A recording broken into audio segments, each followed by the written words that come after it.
In the mid-1660s, the demand for water at Versailles prompted the construction of an above-grade reservoir on the northern flank of the chateau. The reservoir behind the attic of this structure lay atop vaults supported by thick walls and piers, which inspired artists and the king's advisors in the Petite Académie to transform the interior into an artificial grotto, one that vied in craftsmanship and iconographic ingenuity with those found in the gardens of Italian and French notables. The site was obviously suited to the purpose, given that water and waterworks were principal requirements for a successful grotto. Grottos also required ornamentation of a very special kind, the effects of which we see in the mythological world where decorated caves served as the homes of nymphs, those minor divinities of nature. In Book 11 of Ovid's Metamorphoses, the narrator pauses from the drama of Peleus chasing his future wife, the sea nymph Thetis, and draws our attention to her cave. This narrator is puzzled and wonders if the cave of Thetis is the product of nature or art, or is it a combination of nature and art? He concludes by supposing that what he sees is entirely art. And this delightful confusion, rooted in the dialectic between nature and artifice, was of course a familiar trope that buttressed the idea of grottos and challenged designers in the early modern period to out-nature nature, or to outperform nature by transforming this garden feature into a site of wonder. Artisan, I'm sorry, excuse me. I need water.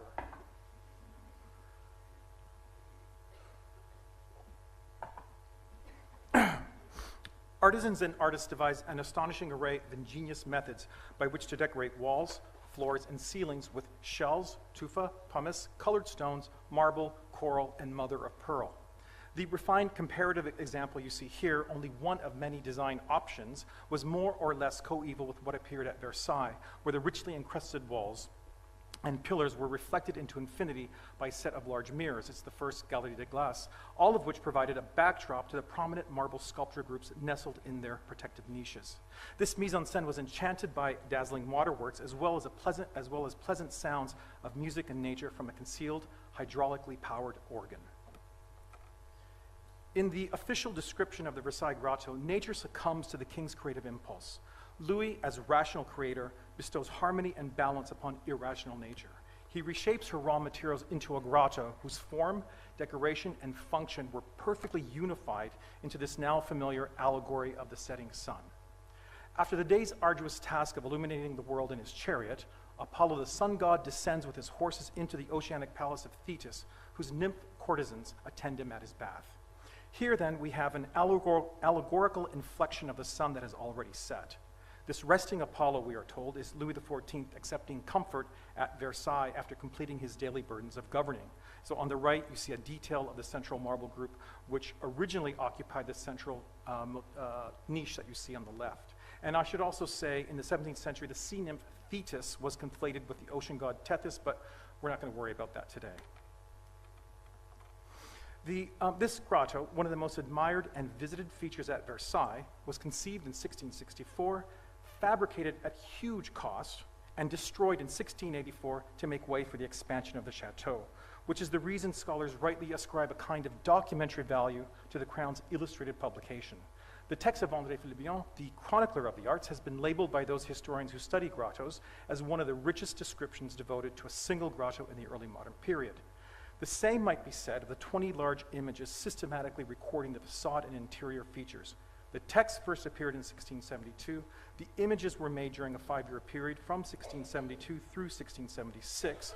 And the first edition, the first illustrated edition, appeared in that year, 1676, shortly after the marble groups were installed.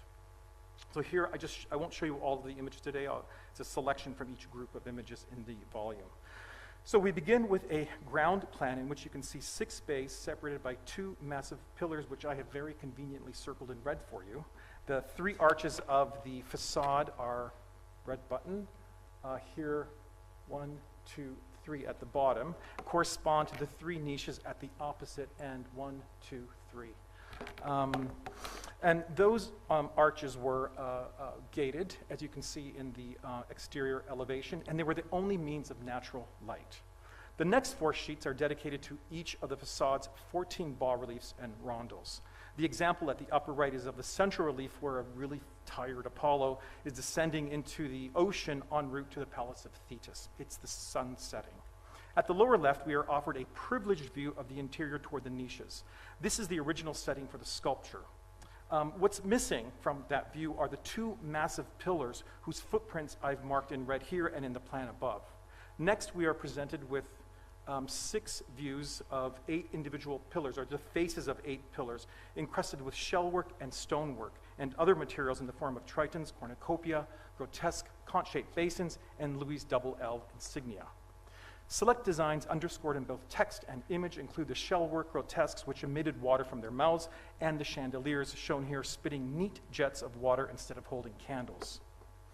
The suite concludes with 5 images focusing on the sculpture produced for the grotto. These are the first important marble commissions of Versailles. The 3 most important are devoted to Versailles, to these groups of figures. This album, published by the Crown, contains 20 of the 956 prints comprising the so-called Cabinet du Roi, that collection of etchings and engravings which disseminated the king's treasures, as well as the festivals exhibited in the exhibition here. Aside from acting as visual ambassadors on behalf of the king, the prints were meant to demonstrate by their quality and scale that Paris had become the new printmaking center of Europe. Given that this printing enterprise fell under the auspices of the Surintendant des Bâtiments, that's the superintendent of the king's works, who oversaw architectural commissions, the Petite Académie, and the project manager, who we heard about yesterday, Charles Lebrun, who designed the sculpture, it's not too difficult to imagine a coordinated effort between manager, designers, printmakers, and royal publisher. Within the tradition of grotto representations, few match the scale of our book. In addition to scale, we can also consider scope. No other grotto that I know of was illustrated in the manner of the Versailles example, with 20 images covering each component of the exterior and interior. And what you see on the screen is a small selection of the albums and prints in the collection of the Getty Research Institute. We could make sense of them and all the other things that we have with a typological study, but then we would be obliged to overlay that study onto a topology of actual grottos, and I don't think we have time for that today. So, so let's just scratch the surface. If scope and scale are distinguishing characteristics of the Versailles publication, so too is technique.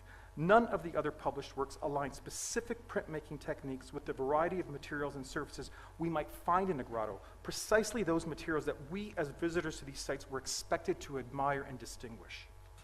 So the 20 images in the Versailles publication come from the hands of 2 etchers and 3 engravers, a collaborative effort in and of itself distinguishing this volume from the others. I will take a moment to talk about engraving and etching. I know that there are a number of people who know about these techniques very well, and I imagine there are probably a few that might need a little refresher course. So on the left, we see an etching. Etching also, yes, it's on the left. Etching also refers to the method of making prints from a copper plate into which the design has been incised by acid. The highly polished copper plate is first coated with a ground. It's a waxy substance through which the design is drawn with a needle. So you're basically exposing the copper plate in very limited areas. The ground is resistant to acid. The plate is then treated with acid, which bites or eats away at those exposed areas. The longer the exposure to acid, the deeper the troughs or lines. The depth and width of those troughs and lines can be adjusted to hold more ink, while the roughness and sharpness of the lines can also be manipulated, affording the printmaker remarkable variations in tone and effect. You clean the copper plate, you ink it, you wipe it, there's ink that's left over in those troughs, you put it through a press with a piece of paper on top, and voila, you pull, the press basically forces the paper into those grooves, and then you take the paper off and you have a print. I wish it were that easy. Engraving requires a tool called a burin. It's a metal shaft with a beveled end, which is used to manually incise crisp lines into the plate, and you hold the burin in the palm of your hand like this. So the hand holding the burin is somewhat stationary, while the other hand is what turns the copper plate. This is a very grossly simplistic view, but you can see that this is a time-consuming technique. It's not intuitive and requires highly specialized skills and knowledge. In this period, engraving reproduces linear marks, so tone and shading are suggested by parallel lines and cross-hatching. and that dot and lozenge technique on the right, on the horses that defines the horse's face, is a classical example of classical French engraving. Etching was especially suited to produce the picturesque effects of landscapes, gardens, and of course grottos. Both of these examples are Italian. Grottos, one by a French printmaker and the other by an Italian. The label brut pittoresque referred to the spirited, less polished effects that were the hallmarks of these views. But let's return to Versailles and visit a parallel genre of print related to these garden and grotto images. And also a staple of the etching tradition was the view, or veduta, which readily reproduces a sense of movement and immediacy. It gives us a moment in time. So standing here, if you're standing here at Versailles, we are facing east toward the chateau, a small section of which you can see on the right. The grotto's facade, very much like a triumphal arch, affords us a rare perspective from the outside into the interior. So this is usually gated, but when everything is open, the gates are, of course, open as here. And we can clearly see through the portal directly into the vestibule, where a fountain releases a column of water toward the ceiling, which is blocked from our view by the radiating face of Apollo, who is affixed to the grillwork in the upper section of the arch. This allegorical face of the sun is similar to the example in the exhibition. We know from descriptions and painted views and other examples that it was gilded, and in this position, it was probably meant to reflect the vestigial light of the sun that is setting behind us if we're here at sunset. The fountain is an important feature of this. There are fountains throughout, but this particular one is an important feature, and it's keyed into the ground plan. Let me see if I can figure this out. And it's right here. If we are to trust Perel's vision just for a moment while the water is engaged, this face of the setting sun is a reflection of what we as yet cannot see. It's the marble sun god behind the column of water. To the left and right of the column, we can just make out the nymphs in the niche awaiting the imminent arrival of the extinguishing sun. And what Perel gives us is a view of an aquatic theater. So this genre of view helps us flesh out the allegory, which here is fully activated when the water is actually running, and when the sun is setting, and then when we are attending this fictive court. But this genre can also act as a foil to these sort of passive, somewhat abstracted, seemingly more objective views offered by the Crown's printmakers in the official publication. Of the 20 images, 12 are by Lepôtre, and in scale, size, and quality, they match the prints he made for other royal commissions, including the fête books displayed, or they're actually just the fête prints displayed in the exhibition. He was a prolific printmaker, praised for his facility as a draftsman and for the fecundity of his inventiveness. His corpus of predominantly original etchings with some engravings comprises ornaments, decorative arts, and architecture. The challenge for Lepôtre, I think, was to simulate in graphic terms the effects of complex surfaces. And these effects were from the very stuff, the shells and coral, that made the grotto's interior extraordinary in the eyes of French and foreign visitors alike. It's the natural stuff, both raw material and media, that was redeployed onto the surfaces of the structure. The agent of this redeployment, according to Philibien, was Louis XIV, who had surpassed nature. In this grotto, we are never compelled to wonder if this is nature or art. It's not a question. We know it's Louis. So how does a printmaker react to this potent propaganda and a commission of this importance? While the remarkable variety of mark-making distinguishes Lepôtre from his predecessors, who we saw earlier, he's indebted to their traditions. The typical tremulous marks on those two light vertical elements flanking the middle of the composition were labeled grignotis and associated with the representation of natural and irregular surfaces. And for the critics, that's these kinds of lines here, very standard. For the critics, in the eyes of the French critics, this was a straightforward convention.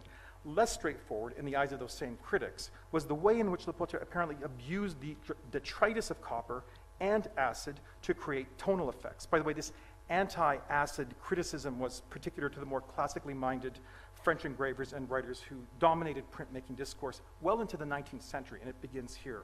But let's look at a couple of details so you can see what I'm talking about. So we're going to look at a detail of this, and it's tiny, and then a line in here somewhere in here.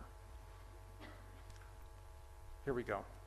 I don't have time to speak about both of these, but I'll only address the one on the left. So the shell on the left and the lines flanking it emerge from the paper as a thick impasto of ink in combination with standard hatching and cross-hatching. look inside that shell, it's suspiciously like burin engraving, or perhaps a method of etching that imitated the controlled quality of engraved lines. The tonal effects that I am pointing to in this minuscule area were produced in a few general ways, and if there are printmaking specialists in the audience, and I know there are at least two of them, allow me to grossly oversimplify for the sake of brevity. Smudges of ink emerging from the burr, or rough bits of metal that held that ink, displaced by the dry point, and those lines and marks made by scratching with a needle directly into the copper plate. And one example might be in this area here, and then there's around the edge of the shell. And then the production of multiple thick lines using fat etching needles that combine and merge into plump, painterly strokes. To achieve, and there are other things going on here, but let's stick with that. To achieve this three-dimensional impasto, Leporte probably exposed this part of the plate to acid more so than the lighter sections of the composition. It's referred to multiple biting. French critics and printmakers such as Etienne Picard, who we will meet in just a moment, Florent Lecomte, Mariette Jusson, and others read these marks as a sign of lack of control and lack of finish. And they described Leporte's faults with terms such as creusant and rongéant, digging and biting, referring to the acid that sort of naturally digs and bites into the copper plate. But they felt Leporte was on the verge of losing control. Or perhaps they thought he lacked judgment because he worked too quickly. In short, the manufacture of those tonal marks was ascribed more to the acid and burr than to the controlled, deliberative hand of the artist.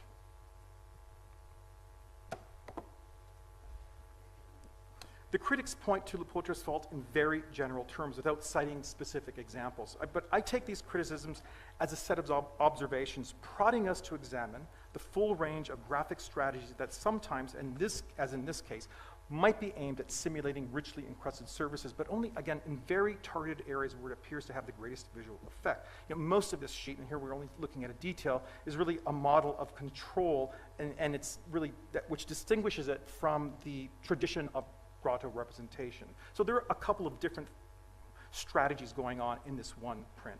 So with a catalog of techniques, we could map the ways in which Leporte responds to or rejects or changes French etching conventions in order to articulate surfaces. And this, I would suggest, is intriguing from a technical point of view when we consider other prints from his corpus. Perhaps the critics who complained about the overbiting of plates were referring more to an image such as this imaginary grotto, where we can clearly see Leporte's lively, sketchier manner, a manner more suggestive than strictly descriptive. And I'll give you a detail with the Italianate grotto is nothing more than Leporte's fantasy, so we might attribute his picturesque manner to the fact that these are not representations of actual grottos, were it not for the fact that his style conforms more or less to the graphic conventions of representing actual grottos. I want to imagine Leporte consciously moved beyond those conventions, perhaps competing with the tradition when faced with an actual grotto. And I imagine, too, that Leporte was aware of the burin engravers who were commissioned to work on the publication, and he may have been competing with them, too. Etienne Picard specialized in translating works of art into their graphic equivalents. It's fair to say that this is typical of Picard with one caveat. This is by far his most interesting and technically proficient print, the quality of which is perhaps due to the context of its production, the first important commission for Versailles of this kind of object, the implication of the marble groups, and the ready-made competition amongst collaborators. Picard convincingly distinguishes the white marble group from the encrusted surfaces of the niche in this example of French classical printmaking, which was codified precisely during the decade in which the grotto publication appeared. Picard employs the burin to conjure images by means of gravure rangée, referring to the complex linear vocabulary of precisely arranged engraved lines which suggest form, texture, and chiaroscuro. As usual in this genre of print, etching of a strictly linear variety, he's not playing around with acid, plays a supporting role in a number of ways, for example, the secondary elements such as the ornamented niche and the manes of the animals. The visual effect of the gravure rangée was described with the terms polish, poli, firmness, fermeté, sharpness, netteté, which denoted a deliberative, rationalized approach directed by judgment and knowledge. And these terms were, of course, borrowed from academic discourse, where engravers and their defenders would employ this language to establish a hierarchy of printmaking techniques and genre. Engraved narratives were above etched landscapes and ornaments and views. And Picard plays a role in this at the end of the century. He is the co-publisher of Florent Lecomte's Cabinet des Singularités, and he's also cited by Florent Lecomte as the source of his ideas about printmaking. It's these ideas here that really that pit engraving and as a kind of intellectual exercise against the easier, the more simplistic types of etching, according to this canonical sort of tradition. So in this album, did Lepautre, the etcher, in some way respond to this evolving discourse on engraving? It's a lot to ask of this album, and I don't know if I can answer that question. I won't answer it today. But what we do know is that he responded to the commission in an extraordinary manner, as did Picard, who produced what might be his best intaglio. I think we can readily imagine how the masterminds behind the commission of the album, who may have been behind the production of the grotto, understood the potential of different printmaking techniques. Under the auspices of the superintendent of the King's Works, they also appreciated how these fundamentally different techniques were thriving in a uniquely French context.